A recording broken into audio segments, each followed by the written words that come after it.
Bismillahirrahmanirrahim. Assalamualaikum warahmatullahi wabarakatuh. Alhamdulillahilladzi hadana lihada wa ma kunna linahtadiya laula an hadanallah. Asyhadu an la ilaha illallah wa asyhadu anna Muhammadan abduhu wa rasuluh la nabiyya ba'dah. Bapak Ibu hadirin yang kami hormati dimanapun Anda berada, video ini merupakan video dakwah dari tenaga kependidikan Direktorat Keuangan dan Anggaran Universitas Islam Indonesia. Insya Allah pada kali ini saya akan membawakan materi tentang bagaimana kita menghadapi sakit. Bapak Ibu yang dirahmati oleh Allah Subhanahu wa Ta'ala, pertama-tama marilah kita panjatkan puja-puji syukur kehadirat Allah Subhanahu wa Ta'ala yang telah memberikan kita nikmat kesehatan dan nikmat kehidupan hingga sampai detik ini. Sebagaimana yang kita ketahui bersama, saat ini kita sedang mengalami masa-masa sulit, sedang mengalami masa-masa kritis. Banyak sahabat-sahabat kita, saudara-saudara kita yang sedang berjuang melawan keadaan, melawan penyakit. Bapak Ibu yang dirahmati oleh Allah Subhanahu wa Ta'ala, bagaimanapun manusia merupakan salah satu makhluk ciptaan Allah Subhanahu wa Ta'ala. Manusia diciptakan tanpa celah. Tidak ada manusia yang sempurna di dunia ini. Bahkan Nabi Muhammad SAW sendiri juga memiliki kelemahan, juga pernah merasakan sakit, dan di akhir hayatnya beliau juga merasakan sakit, demam. Bapak Ibu yang dirahmati oleh Allah Subhanahu wa Ta'ala, manusia dan makhluk ciptaan Allah yang lainnya, entah itu hewan dan tumbuh-tumbuhan, akan merasakan yang namanya roda kehidupan dari lahir, kemudian tumbuh berkembang, dan menghadapi kematian.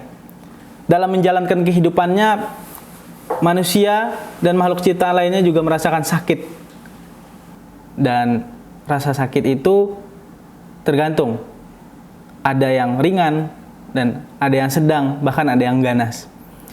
Seringkali ketika kita menghadapi sakit, seringkali kita mencela rasa sakit tersebut, kita mengeluh terhadap rasa sakit tersebut. Di mana hal ini tidak dianjurkan oleh Nabi Muhammad SAW. Mereka yang mengeluh terhadap rasa sakit itu seakan-akan penyakitlah, seakan-akan sakit tersebutlah yang salah, sehingga mereka tidak bisa melakukan aktivitas-aktivitas lain seperti ketika keadaan mereka sehat.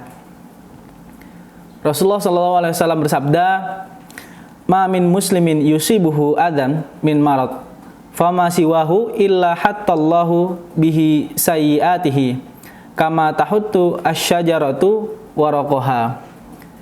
Tidak ada seorang muslim yang ditimpa cobaan berupa sakit dan sebagainya, melainkan dihapus oleh Allah dosa-dosanya, seperti batang pohon yang menggugurkan daunnya. Hadis riwayat Muslim. Bapak Ibu yang dirahmati oleh Allah Subhanahu wa Ta'ala, dari hadis tersebut ada hikmah, ada ibrah yang bisa kita ambil, bahwasanya setiap sakit yang diberikan oleh Allah Subhanahu wa Ta'ala merupakan ujian, di mana kita akan diberikan keuntungan dari rasa sakit tersebut, yaitu dosa-dosa kita, perbuatan buruk kita yang dihitung oleh Allah itu akan digugurkan sebagaimana daun-daun pada pohon yang berguguran. Bapak Ibu yang dirahmati oleh Allah Subhanahu wa Ta'ala, kembali kepada yang awal tadi, ketika kita sakit, ada baiknya kita tidak mencela penyakit tersebut. Rasulullah SAW bersabda, yang artinya, janganlah kamu mencaci maki penyakit, karena sesungguhnya dengan penyakit itu, Allah akan menghapuskan dosa-dosa anak Adam, sebagaimana tungku api menghilangkan kotoran-kotoran besi. Sakit itu tidak selamanya musibah. Sakit itu bisa menjadi sebuah kenikmatan yang bisa kita ambil hikmahnya. Sementara ujian itu tidak hanya berupa penyakit, tetapi kesenangan dan kebaikan juga bisa menjadi ujian buat kita semua. Bapak Ibu yang dirahmati oleh Allah Subhanahu wa taala, ada 7 cara, ada 7 perbuatan dan amalan yang dianjurkan oleh Nabi SAW ketika kita menghadapi sakit. Yang pertama yaitu kita dianjurkan untuk ikhlas menerima keadaan yang diberikan oleh Allah Subhanahu wa taala. Ikhlas berarti tidak mengeluh, tidak menyalah-nyalahkan penyakit, tidak menyalahkan orang lain apabila kita tertular dari penyakit orang lain. Ikhlas itu berarti menerima dengan lapang dada, sembari menyadari apa yang telah kita perbuat sebelum-sebelum itu. Seperti kita ketahui bersama, tidak selamanya penyakit itu mendatangkan musibah. Ada hikmah di balik penyakit itu. Yang kedua, ketika kita sakit, kita dianjurkan untuk tetap berserah diri kepada Allah, tawakal ala Allah. Selanjutnya, tentu saja kita juga dianjurkan untuk bersabar terhadap penyakit. Sakit merupakan ujian dari Allah Subhanahu wa taala, sebagaimana kenikmatan juga merupakan ujian dari Allah Subhanahu wa taala. Kemudian selanjutnya kita senantiasa harus berdoa kepada Allah Subhanahu wa taala. Doa-doa orang sakit merupakan salah satu doa yang diijabah oleh Allah Subhanahu wa taala. Selain doa-doa orang-orang yang terzolimi dan doa-doa di waktu mustajab. Kemudian yang harus kita lakukan selanjutnya yaitu percaya terhadap takdir Allah dan percaya terhadap pertolongan Allah. Karena dalam Al-Quran Allah Subhanahu wa taala berfirman, wa idza maridtu fahuwa yashfin. Dan apabila saya sakit, maka dialah yang menyembuhkan. Allah Subhanahu wa taala menciptakan penyakit dan pasti juga menciptakan penawarnya. Dan yang terakhir, ketika kita sakit, kita diberikan oleh Allah Subhanahu wa taala waktu untuk mengintrospeksi diri, untuk menyendiri, bermeditasi, berzikir kepada Allah, dan menyadari perbuatan-perbuatan buruk kita, lalu meminta ampun kepada Allah Subhanahu wa taala. Bapak Ibu yang dirahmati Allah oleh Allah Subhanahu wa taala, beberapa hikmah lain dari sakit ini, yaitu sakit mengingatkan kita akan umur kita atau usia kita yang tidak lagi panjang.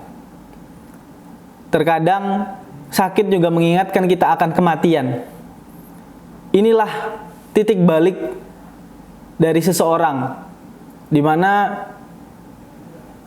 yang sehari-harinya atau sehari-hari kita yang hanya memikirkan aktivitas dunia, aktivitas pekerjaan, dan aktivitas yang lainnya, Seringkali kita melupakan bahwasanya kita manusia sebagai makhluk ciptaan Allah akan menghadapi kematian.